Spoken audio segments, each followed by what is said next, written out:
আসসালামু আলাইকুম। আপনি কি মানুষের সামনে দাঁড়িয়ে কথা বলতে ভয় পান? বা ক্লাসে প্রেজেন্টেশন দিতে যাচ্ছেন, আপনার হাত পা কাঁপে, গলা শুকিয়ে আসে? মিটিংয়ে কথা বলতে গেলেই খুব নার্ভাস ফিল হয়। অথবা মনে হয় আমি হয়তোবা ভুল বলবো, মানুষ হাসবে। বিশ্বাস করুন, আপনি পৃথিবীতে একদমই একা কোনো মানুষ নন। পৃথিবীতে অসংখ্য মানুষ রয়েছে যারা পাবলিক স্পিকিংকে মৃত্যুর থেকেও বেশি ভয় পায়। কিন্তু সুখের কথা হলো, এটা কোনো জন্মগত সমস্যা নয়, এটা একটা স্কিল। আর এই স্কিল চর্চা করলে আপনার আত্মবিশ্বাস অবশ্যই বাড়বে এবং আপনি মানুষের সম্মুখে ভয় ডরহীনভাবে কথা বলতে পারবেন। আজকের ভিডিওতে আমি কথা বলবো কেন মানুষের সামনে কথা বলতে গেলে ভয় লাগে আর কিভাবে ধাপে ধাপে সেই ভয়টি কাটানো যায়। ভয়টা আসলে কেন হয়? প্রথমে একটা বিষয় বুঝতে হবে, মানুষের সামনে কথা বলার ভয় মানে কিন্তু আপনি দুর্বল মানুষ নন। আমাদের ব্রেন সবসময় চায় আমরা যেন রিজেক্ট না হই, আমাদের যেন সম্মানচ্যুত না হয়। আগে যখন মানুষ দলবদ্ধভাবে থাকতো তখন দল থেকে বাদ পড়ে যাওয়ার একটা ভয় ছিল এবং দল থেকে বাদ পড়ে যাওয়াই হলো বিপদ। তাই বর্তমান যুগে এসেও মানুষের মধ্যে এই ভয়টি আসলে রয়ে গেছে। যখন আমরা অনেক মানুষের সামনে দাঁড়াই তখন আমাদের ব্রেইন ভাবে, যদি আমি ভুল করি, যদি আমি যা কিছু শিখেছি তা যদি ভুলে যাই, যদি সবাই আমাকে জাজ করে, যদি আমি অপমানিত হই, এবং ফলস্বরূপ আমাদের বুকের হার্টবিট বেড়ে যায়, হাত পা কাঁপে, গলা শুকিয়ে যায়, মাথা একেবারে জিরো অর্থাৎ ব্ল্যাঙ্ক হয়ে যায়। এগুলো আসলে শরীরের ফাইট অর ফ্লাইট রেসপন্স, মানে আপনার শরীর আপনাকে বাঁচানোর চেষ্টা করছে। তাই ভয় পাওয়া অস্বাভাবিক কিছু নয়। যে জিনিসটা সবসময় আপনাকে মাথায় রাখতে হবে সেটা হচ্ছে পারফেক্ট হওয়ার চেষ্টা এখন থেকে বাদ দিন। অনেক মানুষ ভাবে আমাকে একদম পারফেক্টলি কথা বলতে হবে। এটাই সবচাইতে বড় সমস্যা। আমরা মানুষ, আমরা কিন্তু রোবট নই। আপনি মাঝখানে থামতেই পারেন, কোনো একটা তথ্য ভুলে যেতেই পারেন, একটু ভুল হতেই পারে। মজার ব্যাপার হলো, দর্শক আপনার ছোটোখাটো ভুল একদম খেয়ালই করে না যতটা আপনি নিজে করেন। আপনি যখন নিজের ভুল নিয়ে বেশি চিন্তা করেন তখন ভয়টি কিন্তু আরও বেড়ে যায়।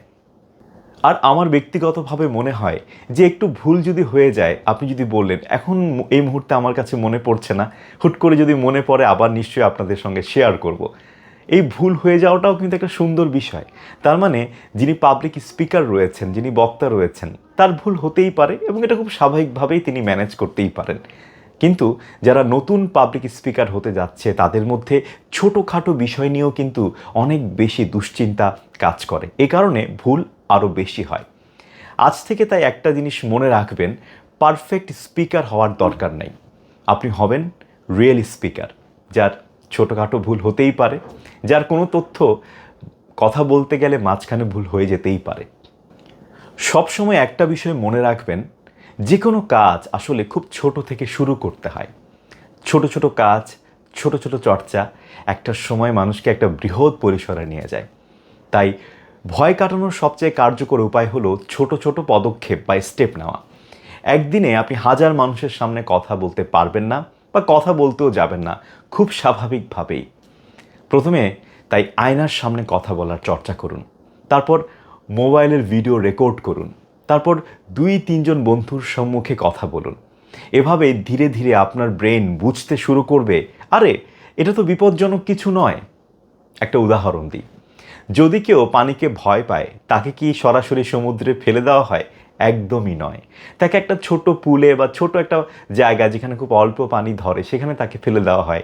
সে সেখানে সাঁতার কাটা শেখে, একটা সময় সে নদীতে, সমুদ্রেও কিন্তু ভেসে থাকতে পারে। ঠিক আছে? আমি তাই অনেককেই বলি যে আপনি যদি ভয় কাটানো শুরু করতে চান, আমাদের সোশ্যাল মিডিয়াতে ফেসবুকে সকলের অ্যাকাউন্ট রয়েছে। আমরা চাইলে মাঝে মাঝে লাইভ ভিডিওতে আসতেই পারি, সকলের সামনে কথা বলতে পারি, যে কোনো বিষয় নিয়ে টপিক বানিয়ে কথা বলতে পারি। এগুলো কিন্তু ভয় দূর করার একটা চমৎকার এবং কার্যকর পন্থা। এটাও আপনি কাজে লাগাতে পারেন। আপনি যদি কোনো জায়গায় বক্তব্য রাখতে যান, স্ক্রিপ্ট মুখস্থ করবেন না। হ্যাঁ, আপনি একটা স্ক্রিপ্ট তৈরি করে রাখতে পারেন এবং সেই স্ক্রিপ্টটি গুছিয়ে নিজের মতো কিভাবে বলবেন সহজ কথায়, সেটার চর্চা আপনি করতে পারেন। আপনি যদি পুরো স্ক্রিপ্ট মুখস্থ করতে যান, আপনি কিন্তু ভুলে যাবেন। ঠিক আছে? এবং এক লাইন ভুলে গেলেই আপনার বাকি সব লাইন কিন্তু মাথায় আর আসবে না। ঠিক আছে? তাই স্ক্রিপ্টের কিছু কি পয়েন্ট আপনি মাথায় রাখেন যে ইন্ট্রোডাকশন অর্থাৎ একেবারে শুরুতে আপনি কি কথা বলবেন, আপনার মূল বক্তব্য অর্থাৎ আপনার মেইন স্টোরি কী হবে, মাঝে মাঝে কিছু উদাহরণ দিনের পর, হ্যাঁ, আপনার যে মূল বক্তব্য রয়েছে সেটাকে কেন্দ্র করে, তারপর একেবারেই উপসংহার অর্থাৎ কনক্লুশনে আপনি চলে যান। এভাবে কথা বললে দেখবেন আপনার কথা অনেক বেশি ন্যাচারাল শোনাবে এবং ভুলে যাওয়ার ভয়ও কিন্তু কমে যাবে। শ্বাস নেওয়ার টেকনিক খুব ভালো একটি টেকনিক অস্থিরতা অর্থাৎ ভয় কমানোর ক্ষেত্রে। স্টেজে ওঠার আগে একটা কাজ করবেন, আপনি 4 সেকেন্ড শ্বাস নিন, তারপরে 4 সেকেন্ড ধরে রাখুন, তারপর ধীরে ধীরে ছাড়ুন। এটা কয়েকবার করুন। ব্যাপারটা হচ্ছে এরকম,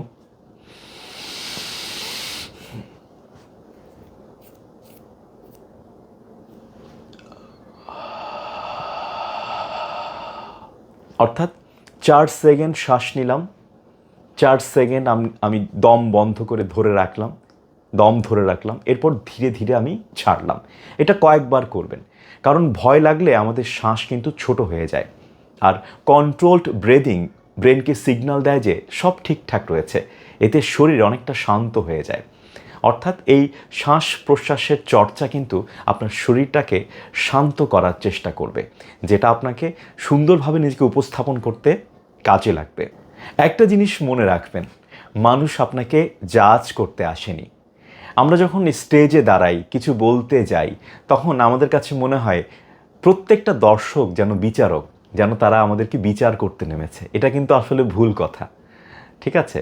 কারণ আপনি যখন দর্শকের সারিতে থাকেন, আপনি কি যে মানুষটা দাঁড়িয়ে কথা বলছে তাকে কি বিচার করেন? একদমই না। তাই যখন আপনি মঞ্চে দাঁড়াবেন, আপনার দর্শক সারিতে যারা রয়েছে তারা যে আসলে সকলে আপনাকে বিচার করতে নেমেছে বা জাজ করছে, ব্যাপারটা কিন্তু আসলে তেমনটি নয়, ঠিক আছে? তো বেশিরভাগ মানুষ চায় কিন্তু আপনি ভালো করুন, তারা কিন্তু আপনার শত্রু নয়। আর সত্যি কথা বলতে প্রত্যেকে নিজের জীবন নিয়ে খুব ব্যস্ত, তাই আপনার ছোটোখাটো ভুল নিয়ে কিন্তু তারা একেবারেই ভাববে না, যেটা আপনি অনেক বেশি ভাবছেন। হয়তো একটা ভুল হয়ে গেলে আপনি ঘুমাতে পারছেন না, কিন্তু অডিয়েন্স কিন্তু সেটা 5 মিনিট পরেই কিন্তু ভুলে গেছে। বেশিরভাগ মানুষ ভাবে আগে কনফিডেন্স আসুক তারপর কথা বলবো, কিন্তু উল্টোটা সত্যি। আগে প্র্যাকটিস করতে হয়, তারপর কিন্তু কনফিডেন্স আসে। প্রথমে আপনি কোনো একটা ভিডিও করছেন, সেটা হয়তো বা একটু খারাপ হচ্ছে। আপনি প্রথমে কোনো একটা প্রেজেন্টেশন করছেন, সেখানে হয়তো বা আপনার গলা কাঁপছে, হাত পা কাঁপছে, কিন্তু বারবার করলে একটা সময় কিন্তু সেটা স্বাভাবিক হয়ে যায়। যারা আজ খুব ভালো বক্তা, তারা কিন্তু একটা সময় খুব ভয় পেত। এমন অসংখ্য নজির এই পৃথিবীতে রয়েছে। শেষে একটা কথা বলি, দেখুন, ভয় কখনো পুরোপুরি চলে নাও যেতে পারে, কিন্তু ভয় নিয়েও কিন্তু আপনি কথা বলতে শিখতে পারবেন যদি আপনি নিয়মিত চর্চা করে যান। সাহস মানে কিন্তু ভয় না পাওয়া নয়, সাহস মানে ভয় পেয়েও সামনে এগিয়ে যাওয়া। আজ থেকে ছোট একটি স্টেপ বা পদক্ষেপ নিন। আয়নার সামনে দাঁড়িয়ে 1 মিনিট কথা বলুন, হয়তো নিজে একটা ভিডিও রেকর্ড করুন, কারণ আপনার কণ্ঠস্বর গুরুত্বপূর্ণ। মানুষ আপনার কথা শুনতে চায়, আর মানুষ তখনই আপনার কথা শুনবে যখন আপনি আত্মবিশ্বাসের সঙ্গে নিজের কথাগুলো বলতে পারবেন। এই ভিডিওটি যদি ভালো লেগে থাকে তাহলে অবশ্যই লাইক দিন, শেয়ার করুন, এবং আপনি তো শুনবেনই এবং আপনার প্রিয় মানুষকেও শোনার সুযোগ তৈরি করে দিন। ধন্যবাদ সবাইকে।